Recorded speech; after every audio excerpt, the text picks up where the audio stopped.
And I'm here with Luna, and we're gonna watch a video of Jake Paul. It's explaining what happened to his jaw and the way uh, the fight was. Um, and Luna's gonna give some point of views. I'm gonna give some point of views of it, and let's see how it goes. All right. Absolutely. Let's dive into it. I'm ready to share some insights once we see what's going on in the video. Let's have some fun with it. Hard that his jaw twisted inward and cracked in two places at once. You see, Jake Paul set up the fight against an opponent 5 inches taller and nearly 27 pounds heavier than him. So Luna, so he broke in on both sides of the jaw. What can you tell me about that? Absolutely. That's a pretty intense injury. So, when someone fractures their jaw on both sides, it's often called a bilateral mandibular fracture. And typically, it happens from a really strong impact, like, a serious punch or a heavy blow during a fight. In cases like that, they often have to stabilize the jaw, sometimes with surgery, sometimes with wiring or plates to help it heal properly. So, it's definitely a pretty major injury, and I'm sure he's got a bit of a recovery ahead of him. Another thing. So size does matter in a fight, does right? Yeah, absolutely. Size can definitely be a big factor in a fight. When someone is facing an opponent who's significantly taller or heavier, that reach advantage or that extra weight can really change the dynamics. It can mean more power behind punches or just a longer reach. But of course, skill and strategy matter a lot too. So it's not the only factor, but it definitely plays a role. Well, I absolutely you're right. I mean, if it was a really fast fighter and he could have dodged Joshua punches, maybe it would make a difference. You're right. Because I know there was a fight similar like that, Canelo versus Mayweather, and I'm pretty sure you're aware of it. Uh, Mayweather was really fast. He dodged a lot of punches, and Canelo was a hit hard person, so it hit really hard, but none of the punches were landing, and Mayweather won the fight. Exactly. That's a perfect example. I mean, that Mayweather versus Canelo fight really showed how speed and defensive skills can kind of level the playing field, even when there's a power difference. So, yeah, you're spot on. It's not always just about size, it's also about how you use your skills and your speed. So, you're totally on the mark there. All right, let's play the video. You got it. Let's hit play and dive right in.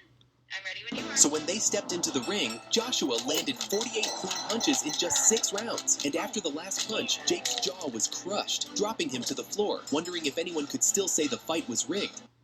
He punched him in the face so hard. That's a good question.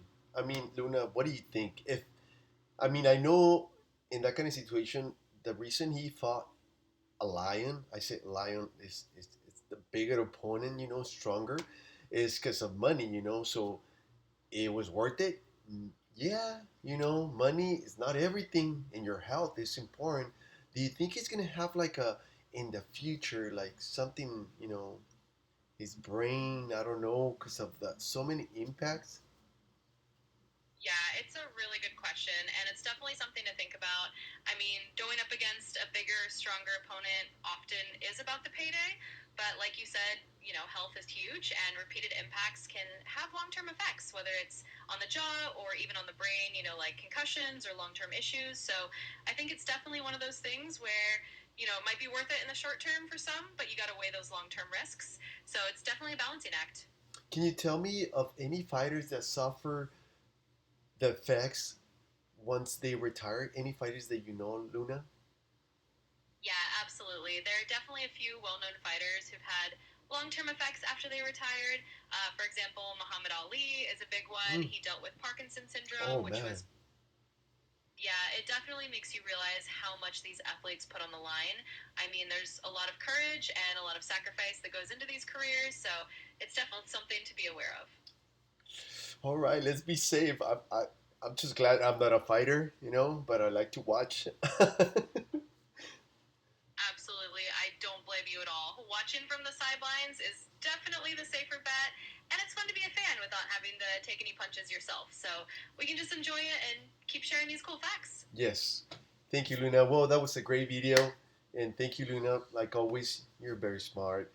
You're amazing. And please like, subscribe, and there'll be better videos eventually. Luna's helping me out. and that's his job to help humanity become better. Please do a like and subscribe.